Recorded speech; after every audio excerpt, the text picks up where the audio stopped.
ఆత్మీయులైన YouTube ప్రేక్షకులకు నమస్కారం. నా పేరు డాక్టర్ చిరుమామిళ్ళ మురళీ మనోహర్. ప్రపంచవ్యాప్తంగా ఉన్న మిమ్మల్ని అందరినీ ఇలాగా ఈ యూట్యూబ్ ద్వారా కలుసుకుంటున్నందుకు ఆనందంగా ఉంది. చక్కగా మీరు స్పందిస్తున్నారు, రెస్పాండ్ అవుతున్నారు, ఎస్ఎంఎస్లు చేస్తున్నారు, ఈమెయిల్స్ చేస్తున్నారు, అలాగే మీ అభిప్రాయాల్ని పోస్ట్ చేస్తున్నారు. ఇంకా ప్రధానంగా ఈ వీడియోల్ని, ఈ కంటెంట్ని మీ బంధుమిత్రులతో, మీ శ్రేయోభిలాషులతో, మీ స్నేహితులతో, ఇలాగా మీ సర్కిల్స్ అందరితో కూడా షేర్ చేసుకుంటున్నారు. చాలా చాలా సంతోషం. ఇక ఈరోజు ఈ కార్యక్రమంలో మనం ఒక ముఖ్యమైన విషయాన్ని తెలుసుకోబోతున్నాం. రాత్రి నిద్రపోవటం కుదరకపోతే ఏం చేయాలి? ఇది ఈ మధ్యకాలంలో ఎక్కువ మందిని తప్పనిసరి పరిస్థితుల్లో ఈ రాత్రి నిద్రపోవటం అనేది ఉంటూ ఉంది. ఆయుర్వేదంలో దీన్ని రాత్రి జాగరణ అంటారు.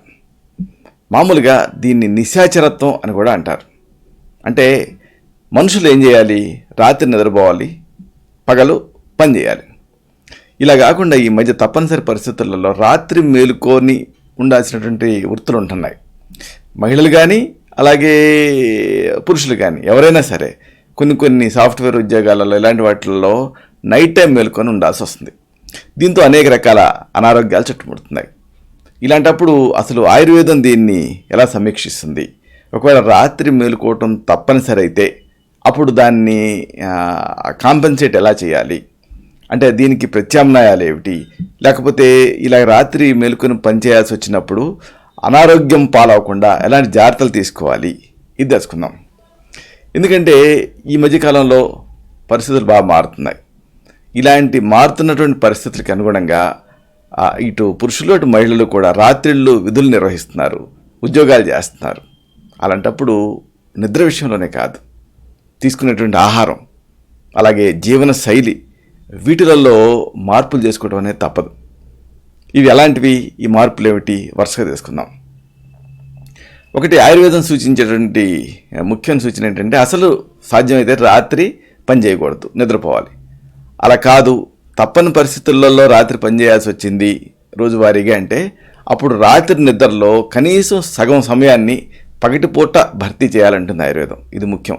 కొంతమంది రాత్రి పనిచేస్తారు, అదేవిధంగా ఇక పగలు అందరితో పాటుగా రోజువారీగా తిరుగుతూ ఉంటారు. దీంతో అనారోగ్యం బారిన పడేటువంటి రిస్క్ ఉంటుంది. కాబట్టి రాత్రిపూట నిద్రలో కనీసం, అంటే మీరు ఎంత మేలుకున్నారో రాత్రిపూట, దాంట్లో ఆ సమయంలో కనీసం సగం సమయాన్ని పగటిపూట మీరు భర్తీ చేయాలంటే పగటిపూట నిద్రపోవాలి. లేకపోతే వాతం ప్రకోపించి అనేక రకాల అనారోగ్యాలు, అంటే వాతపు నొప్పులు కానీ, లేకపోతే ఇతరత్ర గుండె జబ్బులు కానీ ఇలాంటివి వచ్చేటువంటి రిస్క్ ఉంటుంది. కాబట్టి రాత్రి నిద్రలో కనీసం సగం సమయాన్ని పగటిపూట భర్తీ చేయాలి. ఇక కొంతమంది ఉంటారు, పనంతా అయిన తర్వాత భోజనం చేయాలనుకుంటారు. ఎందుకంటే ముందు భోజనం చేసి నిద్ర వస్తుందేమో అని అనుకుంటారు. కానీ ఇక్కడ ఒక లాజిక్ ఉంది. పనంతా అయిన తర్వాత భోజనం చేశారనుకోండి, అప్పుడు మీకు ఇక పని ఉండదు కాబట్టి అప్పుడు నిద్ర ముంచుకొచ్చేస్తుంది. ఇది ఆరోగ్యానికి అంత మంచిది కాదు. కాబట్టి ఏం చేయాలి? త్వరగా భోజనం చేసి అప్పుడు పనిలో కూర్చోవాలి. పనిలో కూర్చున్నప్పుడు ఆ పని మీద ఉత్సాహం, ధ్యాస ఉంటుంది కాబట్టి నిద్ర రాకుండా ఉంటుంది. అలా కాకుండా భోజనం చేసి పని చేయకుండా ఉంటే నిద్ర వస్తుంది. కాబట్టి మీరేం చేయాలి? భోజనం చేసి అప్పుడు పనిలో కూర్చోవాలి, అప్పుడు నిద్ర రాదు. అదే పని అయిన తర్వాత తిన్నారనుకోండి, అప్పుడు వెంటనే నిద్రపోవాలనిపిస్తుంది. ఎందుకంటే దీని వెనక లాజిక్ ఏమిటి అంటే, ముందంతా బాగానే ఉంటుంది, వెళ్దాం ఎక్కడికైనా ఏదైనా చేద్దాం అనుకుంటాం, కానీ భోజనం చేసిన తర్వాత ఇక నిద్రపోవాలనిపిస్తుంది. ఎందుకు అనిపిస్తుంది అంటే, భోజనం చేసిన తర్వాత ఆహారం తాలూకు సారాన్ని గ్రహించడానికి మన శరీరంలో రక్తం అంతా కూడా పేవుల వైపు డైరెక్ట్ అవుతుంది. అంటే మెదడుకి రక్తం తగ్గుతుంది. అప్పుడు మెదడు ఆలోచించకూడదు కదా, కాబట్టి నిద్ర రావాలి, నిద్ర వస్తుంది. ఇది సహజమైనటువంటి ఫిజియాలజీ. పైగా ఇలాగ మీరు అంటే భోజనం చేసి పనిలో కూర్చుంటే అప్పుడు బరువు పెరగకుండా ఉంటారు. అదే భోజనం చేసి మీరు నిద్రపోతే బరువు పెరుగుతారు. కాబట్టి ఈ విషయం గుర్తుపెట్టుకోండి. అలాగే రాత్రి వేళల్లో ఒకవేళ మీరు ఉద్యోగం చేయాల్సి వస్తే, ఇలాగ విధి నిర్వహణలో మీరు ఉండాల్సి వస్తే, అప్పుడు సమయానికి భోజనం చేసినప్పటికీ కూడా ప్రతి 3 గంటలకి ఒకసారి ఏదో ఒక పోషకాహారం తీసుకుంటూ ఉండాలి. పోషకాహారమే, మళ్ళీ కొవ్వు పదార్థాలు ఇలాంటివి కాదు. అంటే పోషక తత్వాలను ఇచ్చేటువంటి ఆహారం. ఏమిటివి? ఉదాహరణకు వాల్నట్స్, ఆక్రోట్స్, అలాగే బఠానీలు, పీస్, అలాగే పండ్లు, ఇంకా జీడిపప్పు, గుమ్మడి, అలాగే అవిసె గింజలు, ఇలాంటివి.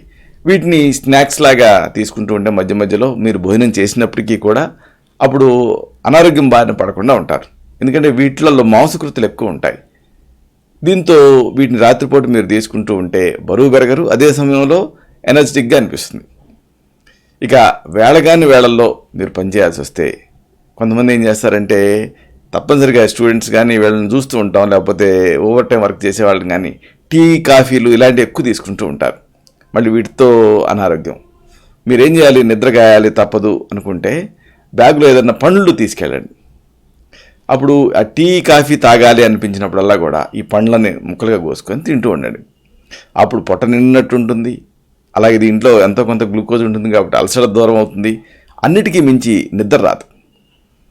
ఇక ఆలస్యంగా పడుకునే వాళ్ళు పని ముగించుకొని ఇంటికి రాగానే ఇక మంచం ఎక్కేస్తారు. చాలామంది సాఫ్ట్వేర్ వాళ్ళని చూస్తూ ఉంటాం, తెల్లజామున 3-4 దాకా పనిచేస్తారు, ఇంటికి వచ్చేసేసి నిద్రపోతారు. అయితే ఇది అసలైన సమస్య. ఆలస్యంగా మీరు పడుకోవాలనుకున్నప్పుడు పని ముగించుకున్న తర్వాత ఇంటికి రాగానే మంచం ఎక్కేకండి. ఎంత ఇబ్బందిగా ఉన్నప్పటికీ కూడా, ఎంత బళ్ళగ్గా ఉన్నప్పటికీ కనీసం ఒక పావు గంట అయినా స్ట్రెచ్చింగ్ ఎక్సర్సైజ్ అంటే చిన్నపాటి వ్యాయామాలు చేయండి. అలా చేస్తే అప్పుడు మీకు మెటబాలిజం అంటే జీవక్రియ రేట్ సక్రమంగా ఉంటుంది, ఇమ్యూనిటీ అనేది పెరుగుతుంది ఇలాగా మీరు ఎక్సర్సైజ్ చేస్తే. ఎందుకంటే ఎండార్ఫిన్స్ రిలీజ్ అవుతాయి. అలాగే మరొక విషయం, ఎంత ఆలస్యంగా పడుకున్నప్పటికీ మళ్ళీ సర్కేడియన్ సైకిల్స్కి మీరు అవమానపరచకూడదు. అంటే వాటి దాన్ని జరుగుతూనే ఉండాలి కదా, మలమూత్రాలు కానీ వీటన్నిటి సర్కేడియన్ సైకిల్స్ అంటారు. వేగాన్ని నధారయేత్ అంటుంది ఆయుర్వేదం, అంటే వేగాలను ఆపుకోకూడదు. కాబట్టి రాత్రి మీరు ఎంత లేట్గా పడుకున్నప్పటికీ ఉదయం మాత్రం అల్పాహారం తీసుకోవటం తప్పనిసరి, అలాగే కాలకృత్యాలు తీర్చుకోవటం కూడా తప్పనిసరి. మధ్యాహ్నం రాత్రిపూట తీసుకునేటువంటి భోజనానికి మీరు ఒక ప్లానింగ్ ఉండాలి, లేకపోతే బరువు పెరగటం, ఆ తర్వాత దాన్ని అనుసరించి షుగరు, ఇతర అనారోగ్యాలు ఇలాంటివి వచ్చేటువంటి రిస్క్ ఉంటుంది. కాబట్టి ఇలాగా మీరు నైట్ టైం మేలుకోవాల్సి వస్తే అప్పుడు ఈ జాగ్రత్తలన్నీ తీసుకుంటే, అంటే దాన్ని కాంపెన్సేట్ చేస్తే అప్పుడు ఇబ్బంది రాకుండా ఉంటుంది. ఇలాంటి మరొక ఆసక్తికరమైన విషయాన్ని తిరిగి ఇదే కార్యక్రమాల పరంపరలో మనం కలుసుకున్నప్పుడు సవివరంగా, సహేతుకంగా, సమగ్రంగా తెలుసుకుందాం. శతం జీవ శరదో వర్ధమానః, శతం హేమంతాన్ శతం వసంతాన్. 100 శరత్తులు, 100 హేమంతాలు, 100 వసంతాలు వర్ధిల్లుతూ జీవించండి.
Dr. Murli Manohar Chirumamilla, MD Ayurveda, Raksha Ayurvedalaya, Super Speciality Ayurvedic Multidisciplinary Center, Plot number 13, Rammurthy Nagar, CBCID Colony, Hyder Nagar, Hyderabad, 5,85,000, Telangana State, India. Landmark near Metro Train Pillar, MYP 29.